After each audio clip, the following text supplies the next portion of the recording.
scientists, great mystery to man. And work the miracle bird is a familiar expression, and yet a bird isn't really free at all. He rarely makes a flight without a definite purpose, and he has but one full-time to stay alive. Nature, however, lends a helping hand, and through life adventure, she's adapted the survival.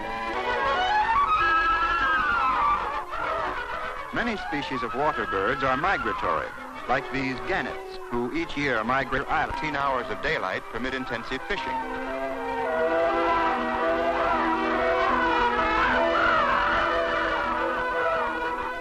To the gannets, the island's enormous apartment house preferred. Though very limited, territorial rights are.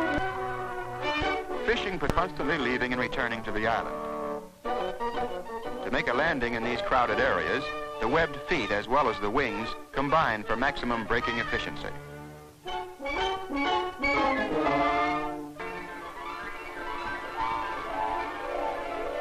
With each arrival, cordial greetings are exchanged. But to the question, was the fishing good? The answer is no. Actually, through these strange noddings and bobbings, the gannets communicate with each other and identify their mates. Nests are constructed almost entirely of seaweed.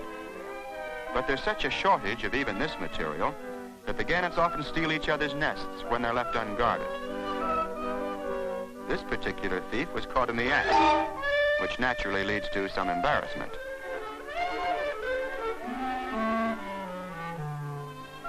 In spite of the many problems, homes are completed and eggs are laid. Only one to a nest. And now the struggle for survival begins. Breaking through a tough eggshell is an exhausting job.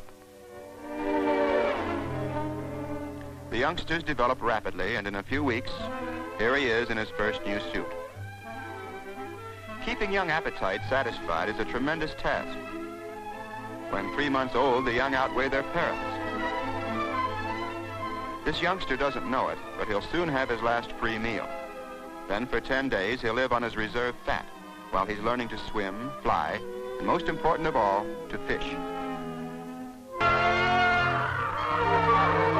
The Gulf of Mexico is far distant from Bonaventure Island, but here too the struggle for territorial rights continues. In this colony of terns, two mothers argue bitterly over a mix-up in children. It seems the chicks have wandered into the wrong backyards. A few pecks and a scolding, however, soon sets things straight again.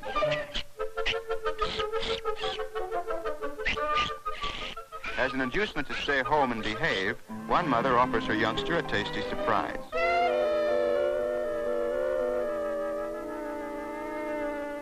Her neighbor, on the other hand, believes the best way to keep children out of mischief is to see that they're fully occupied.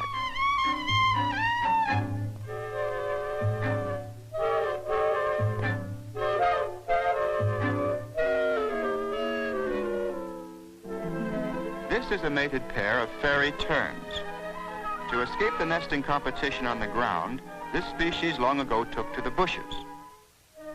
Actually, the fairy tern has no nest. It simply lays its egg on a bare branch. The parents share the task of incubating the egg. By some miracle, it stays put.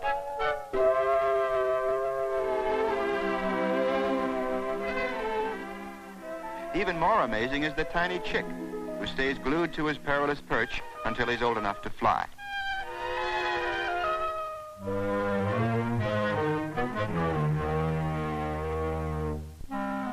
The pompous pelican looks like one of nature's mistakes, but only on the ground.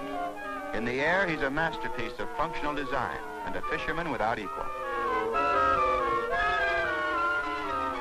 His dive is a study in perfect coordination.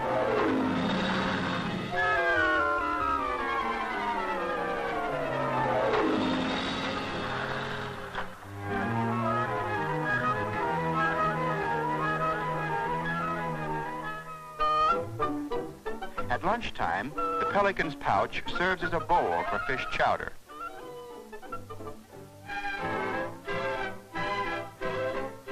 But the first one to find a prize isn't always the one to keep it. When a battle royal develops, everyone enjoys the fun.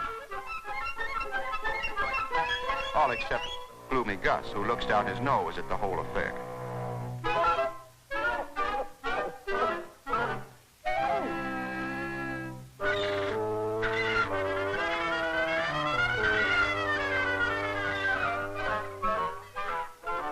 In spite of his size, the pelican is often annoyed by troublesome neighbors. The thieving gulls are a constant headache.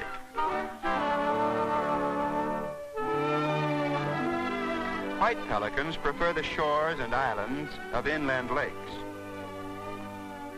Their nests are simply hollows scooped in the sand. The newly hatched are exposed not only to the elements, but also to the jealous wrath of their older brothers. These naked chicks will have no protective coat for several weeks. It's a wonder that any reach maturity. But in nature, the will to survive is strong. And what a pelican lacks in poise and grace, he more than makes up for in determination.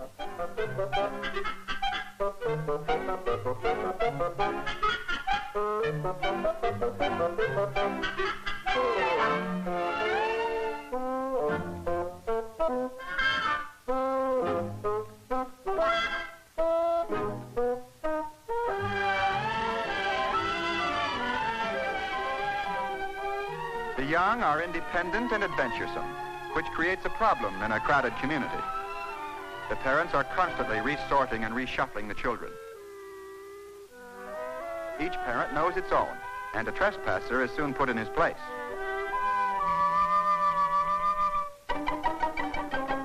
Food locker is a bit too far.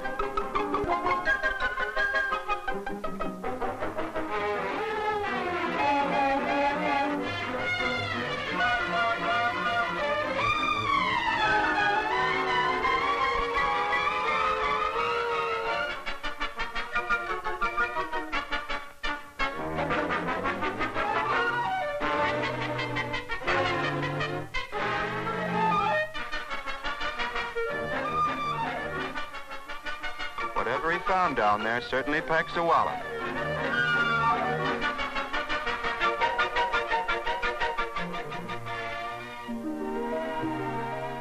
To ensure the reproduction of her many children, nature devises many different forms of courtship.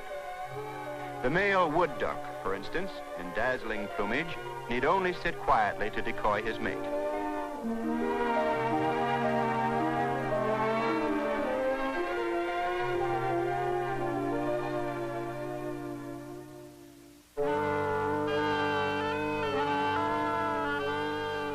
The man-of-war bird also uses fancy dress to help him win a bride. On his throat, he carries a large inflated sack. For some strange reason, this makes him quite irresistible to the opposite sex.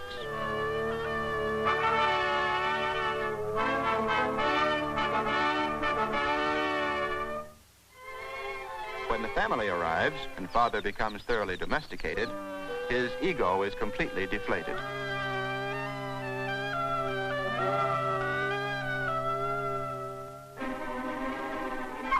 Here, two male coots are fighting for the favor of a female. This is serious business, and it could end in death by drowning.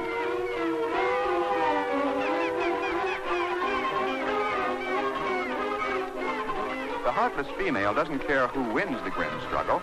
She just wants a quick decision and a mate.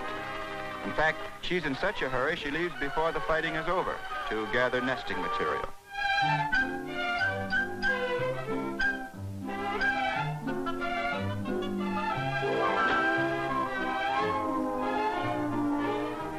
Weary from a hard-won battle, the victor is overwhelmed with rushes and reeds to make a home for his enterprising bride. Time passes, and after all the fuss and furor, this is their reward.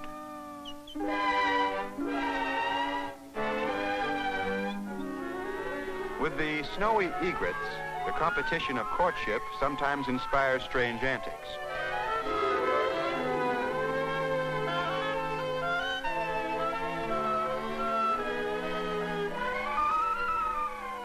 But when it comes to strange courtship, few can compare with that of the western grebe.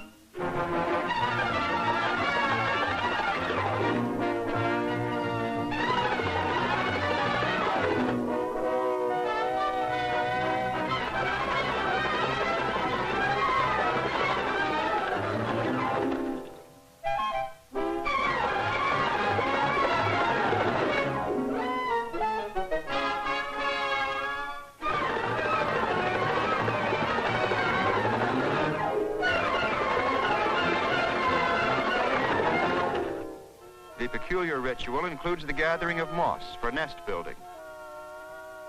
After the ball is over, the business of homemaking begins, but not until a raft of reeds has been built. Now the grebes floating home can ride the crest of the floods.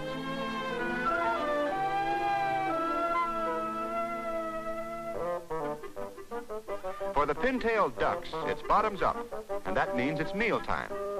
They live on what they can grub from the muddy bottom. Blue-billed ducks, however, patrol the waters farther offshore. In the struggle for survival, food gathering is all important, and so nature adapts her birds to different diets and restricts them to separate feeding areas. In this orderly cafeteria, the shallow waters are reserved for the pintails. The bluebills search for food at lower levels. And the cormorants, like this one, find their food at extreme depths.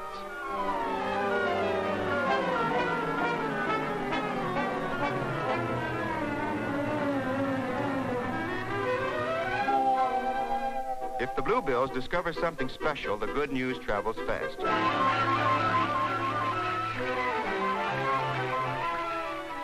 But latecomers needn't worry. There's plenty for all.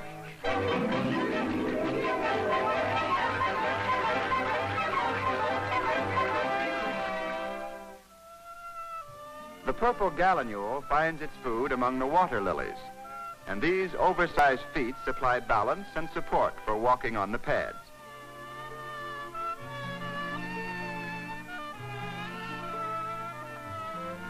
They're also handy for turning up a square meal.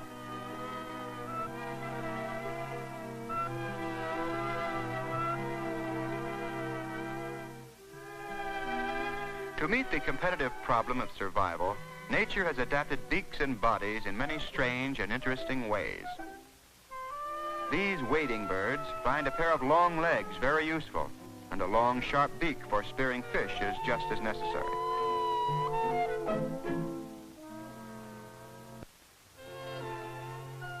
The beak of the black skimmer has been designed for a highly specialized job. Unlike most birds, the skimmer's lower jaw is fixed, while the upper mandible is hinged. With this unique equipment, the skimmer excels at surface fishing.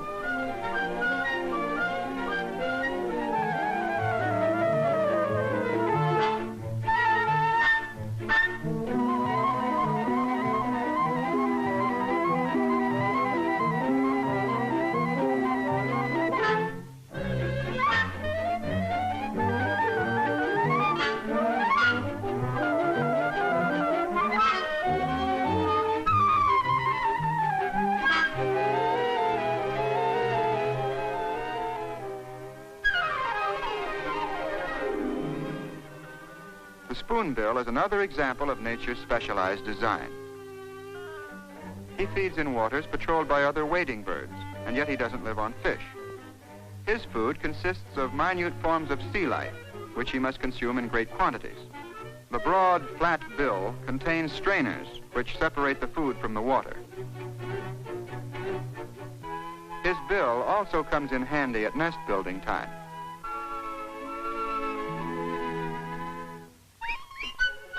These wading birds are called avocets, and they comb the lagoons and marshes. Like reapers, they sweep the waters with their curved beaks.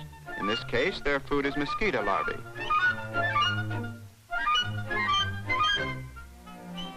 The curlew is a near relative of the avocet, yet her beak curves in the opposite direction for probing into mud and moss. She's a devoted mother and also a clever actress. Her specialty is the broken wing act, which she uses whenever danger is near. Disregarding her own safety, she pretends her wing is broken and lures the enemy far from her nest. Here, a mother killdeer senses that something's amiss. And no wonder. One of her brood has strayed from the nest, and there's a stranger in the skies directly overhead. She takes no chances. Leaving father in charge, she begins a search. The killdeer also uses the broken wing act. Keeping one eye peeled for the truant, she flutters and flaps pathetically. The wayward chick is found and sent scurrying home. While Mother continues her covering action. With the prodigal safe under Father's wing, everybody's happy.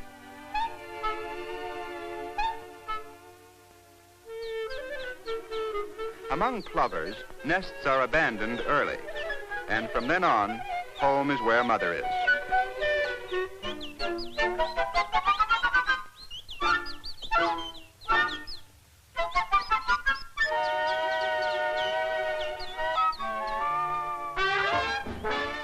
Mother Sandpiper, it seems, has rhythm.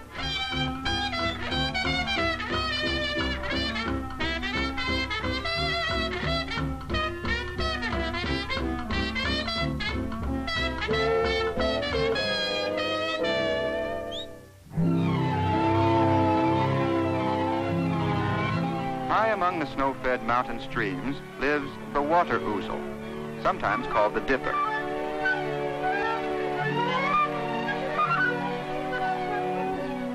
Only about the size of a robin, this is one of nature's strangest water birds. She neither dives nor swims, yet she can actually submerge and walk on the bottoms of streams. Here she finds tempting grubs and larvae for her young.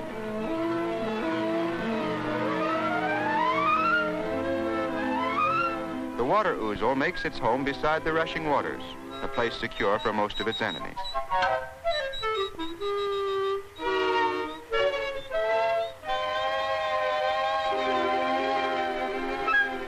The young have no fear of the swift streams, and at a tender age they start to explore, even before they learn to fly. This youngster disregards the warning of his elders. Every dip increases his confidence.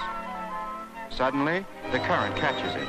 Like a leaf, he's swept away over the rushing cataract. Father tries to help, but there's nothing he can do.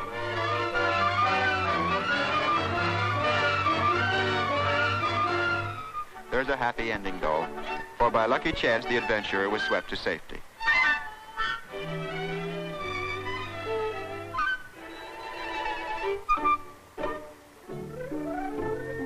In the tropics, as in the mountains, nature displays her wonders and specialization.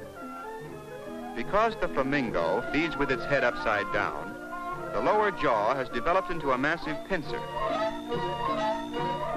An agile foot stirs up the muddy bottom, while the long neck maneuvers to snap up shrimps and snails.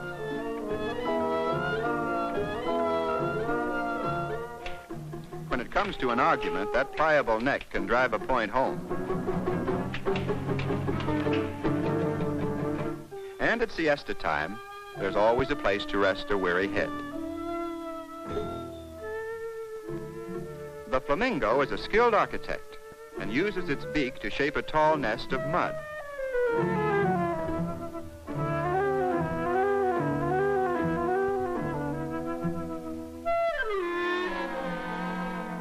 In spite of their size, flamingos are quite timid. The slightest outside disturbance will send the whole colony into headlong flight.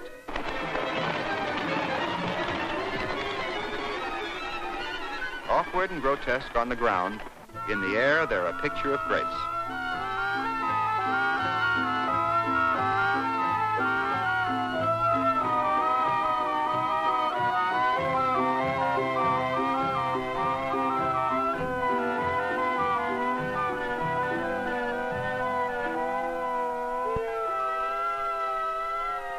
Here's an odd sight.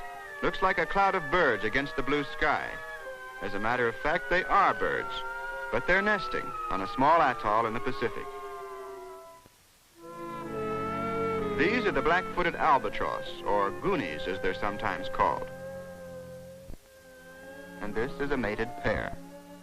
While one sits on the egg, the mate stands affectionately by.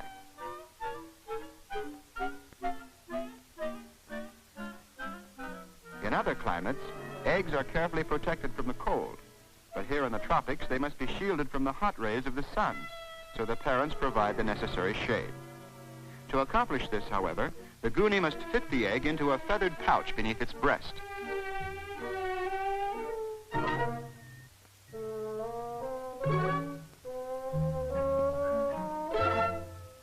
And So you see, sitting on a goonie egg isn't an easy task, even for a goonie. To each of her water birds, nature has given a design for living. These designs are many and intricate, full of color and beauty. And when they all blend together, they become a musical poem, a rhythmic, flowing rhapsody.